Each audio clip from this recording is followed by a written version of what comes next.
नमस्कार विद्यार्थी मित्रांनो, आज आपण प्रॅक्टिस सेट 5.2 चा दुसरा प्रश्न सोडवणार आहोत. The denominator of a fraction is 1 less than twice its numerator.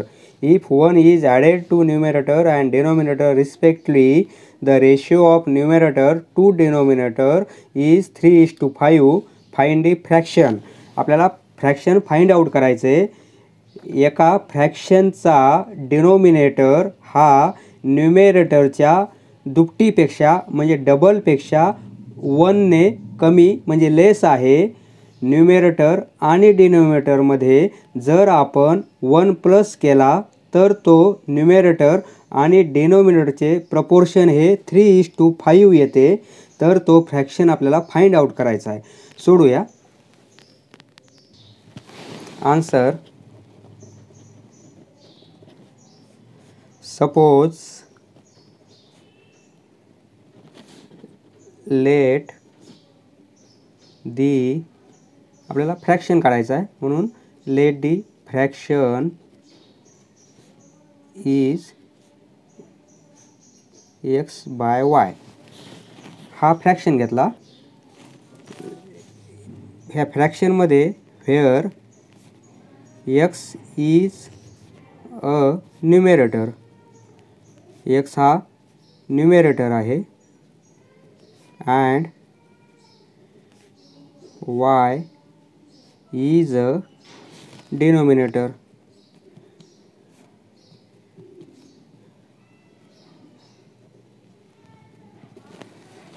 आता या प्रॉब्लेममध्ये आपल्याला दोन कंडिशन दिलेले असतात. त्यावरून आपल्याला दोन इक्वेशन मिळवावे लागतात आणि ते दोन इक्वेशन सॉल्व करून x आणि y च्या व्हॅल्यू आपल्याला काढावे लागतात.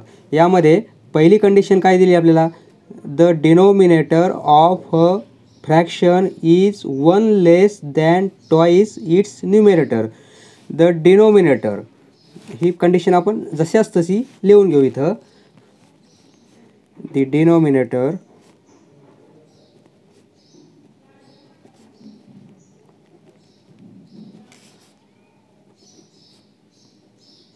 पहिलं इक्वेशन मिळण्यासाठी आपण पहिली कंडिशन यूज करणार. ऑफ अ फ्रॅक्शन, प्रश्नातले शब्द आहेत, is 1 less than twice its numerator. He condition पहिली दिली आपल्याला, न्यूमरेटर. यावरून आपल्याला एक इक्वेशन काढता येईल. द डिनोमिनेटर, डिनोमिनेटर म्हणजे y, y इज म्हणजे equal 1 less than twice its numerator. Numerator आपला x आहे, त्याची ट्वाइस म्हणजे 2x आणि त्यापेक्षा 1ने कमी म्हणजे ट्वाइस x मायनस 1. बरोबर आहे. The denominator y of a fraction is 1 less than twice its numerator. न्यूमरेटरची ट्वाइस 2x आणि 1ने लेस. हे आपलं इक्वेशन मिळालं आपल्याला. आता दुसरी कंडिशन काय दिली आहे आपल्याला? If 1 is added to numerator. न्यूमरेटरमध्ये 1 ॲड करायचा. ही दुसरी कंडिशन आपण लिहून घेऊ. 1 is added to the numerator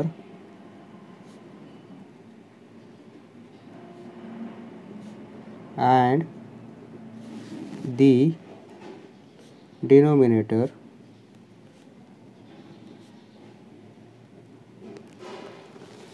the ratio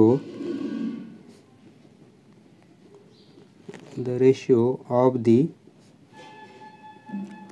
numerator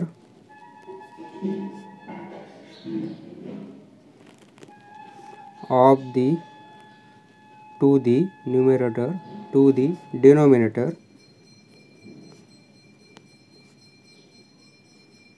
प्रश्नातले शब्द जशाच तसे लिहिलेले आहेत. 3:5.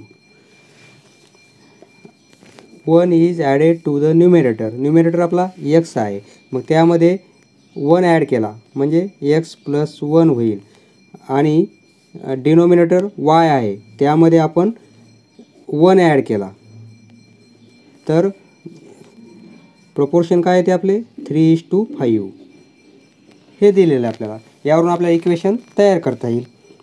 देअरफॉर क्रॉस मल्टिप्लिकेशन करू. 5 x प्लस 1ला मल्टिप्लाय आणि या 3 y प्लस 1ला बरोबर आहे. Cross multiplication. Therefore 5x plus 5 equal to 3y plus 3. Therefore 5x y या साईडला आणू आपण. 5x मायनस 3y आणि व्हेरिएबल या साईडला आणले आपण आणि हे अंक या साईडला घेऊ. 3 मायनस 5 होईल. Therefore 5x minus 3y equal to -2 येईल. देअरफॉर yची व्हॅल्यू आपण 1 मध्ये आपल्याला इक्वेशनमध्ये मिळालेली आहे. 2x मायनस 1 ही व्हॅल्यू आपण या इक्वेशनमध्ये टाकू. 5x मायनस yची व्हॅल्यू xच्या स्वरूपात आलेली आहे. 2x मायनस 1 इक्वल टू -2 बरोबर आहे.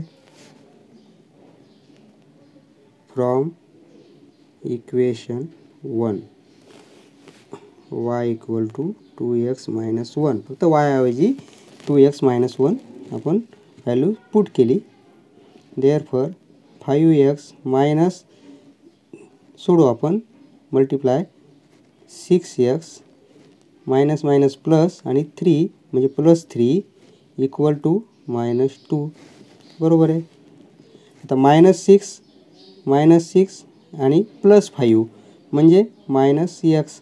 6 मधून 5 गेले -1 plus 3 as it is equal to -2 बरोबर आहे.